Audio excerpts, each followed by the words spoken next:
যদি নিজের গদি ঠিক রাখতে চান, আগে আদি ভাইয়ের হত্যার বিচার হবে, তারপরে নির্বাচন। আমার হাতি ভাই এখন একটা না, 18 কোটি এখন আমার হাতি ভাই। ইসলাম মঞ্চের মাথায় লবণ রেখে ধরেই খাবে, সেটা হতে দেওয়া যাবে না।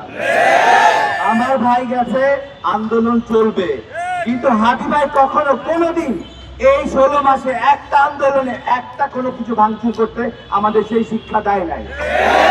এর মানে এই না আমরা চুপ করে বসে থাকবো। ছাগল দিয়ে কোনোদিন হাল চাষ হয় না।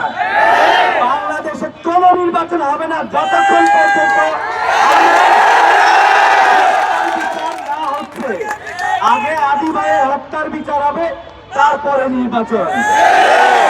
সময় যখন আসবে, অতি দ্রুত সময় আসতেছে, আপনারা এই হত্যার বিচার দায় সম্পন্ন করেন, নাইলে এক দফা এই সরকারের পতন, এক দফা।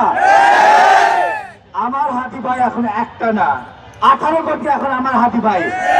সরকার যদি নিজের গদি ঠিক রাখতে চান, নির্বাচন এজেন্ডা ঠিক রাখতে চান, সবার আগে অতি দ্রুত ট্রাইব্যুনাল গঠন করে এই হত্যার বিচার দায় কমপ্লিট করেন, তারপরে নির্বাচন।